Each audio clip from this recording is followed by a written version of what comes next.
আমি আপনাদের সামনে একটি নতুন রেসিপি নিয়ে চলে আসলাম। রেসিপিটি হচ্ছে বাইম মাছের রেসিপি। আপনাদের যদি ভালো লেগে থাকে তাহলে আমার রান্নাটি সবাই শেয়ার করবেন।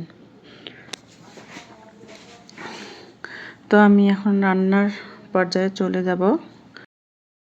আসসালামু আলাইকুম। এখানে আমি নিয়েছি বাইম মাছ। বাইম মাছগুলো পরিষ্কার করে ধুয়ে কেটে নিয়েছি। আর বাইম মাছগুলো পিছন দিক দিয়ে ফালি করে ময়লাগুলো বাইর করে নিয়েছি। পিছন দিক দিয়ে ফালি করা হলে তাহলে খেতে খুবই ভালো লাগে, মশলাগুলো ভিতরে চলে যায়। তো আমি একটা কড়াই বসিয়ে দিয়েছি আর কড়াইয়ে দিয়ে দিয়েছি পরিমাণ মতো তেল। তেল গরম হয়ে গিয়েছে, দিয়ে দেব পেঁয়াজ কুচি। পেঁয়াজ কুচিটা হালকা ব্রাউন কালার করে ভেজে নেব।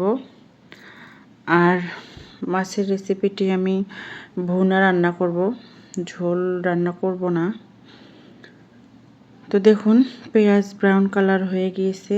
এখন আমি এখানে দিয়ে দেব 1 চামচ রসুন বাটা, 1 চামচ আদা বাটা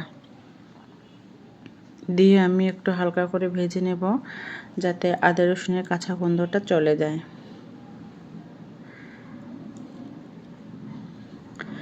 এখন দিয়ে দেব আমি টমেটো কুচি। একটা টমেটো আমি কিউব করে কেটে নিয়েছি, সেই টমেটোগুলো দিয়ে দেব। দিয়ে মশলার সাথে হালকা করে একটু কষিয়ে নেব।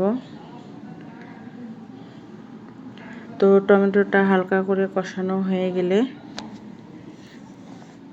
এখন দিয়ে দেব হলুদের গুঁড়ো আর শুটমরিচের গুঁড়ো। আমি 5 মিনিট আগে একটু ভিজে রেখেছিলাম, তাহলে বাটা মশলার স্বাদ পাওয়া যায়। তো সেই মশলাগুলো আমি দিয়ে দিলাম আর বাটিটাও একটু ধুয়ে দিলাম।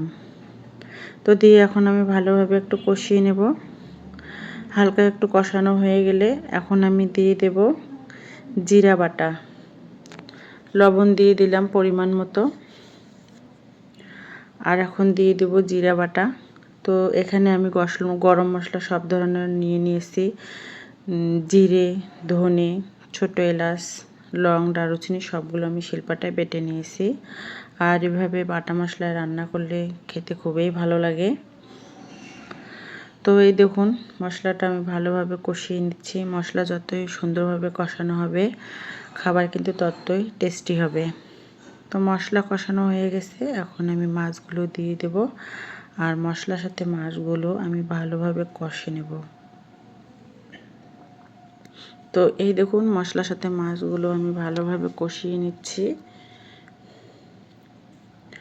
আর এগুলো মাঝারি সাইজের বাইম মাছ।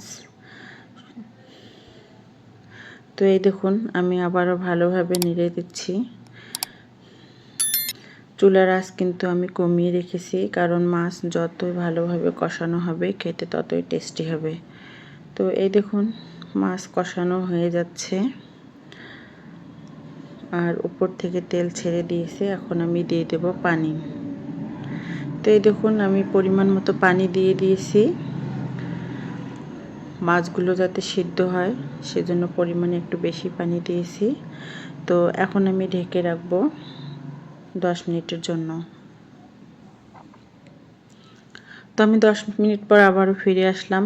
তো এই দেখুন বলক চলে এসেছে আর পানিও কিন্তু অনেকটাই কমিয়ে এসেছে। আমি আরও একটু পানি কমিয়ে নেব, সেজন্য আমি আবারও ঢাকনা দিয়ে দেব।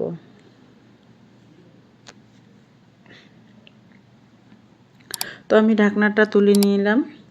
তো এই দেখুন অনেকটাই পানি কমিয়ে এসেছে। আমার রান্না কিন্তু হয়ে গেছে। এখন আমি নামিয়ে নেব। এরকম মাখো মাখোই আমি রেখে দেব। তো এই দেখুন আমি একটি বাটিতে সার্ভ করে নিয়েছি। আমার রান্নাটি যদি আপনাদের ভালো লেগে থাকে তাহলে আমার চ্যানেলটি সাবস্ক্রাইব করবেন, পাশে থাকবেন, লাইক, কমেন্ট, শেয়ার করবেন।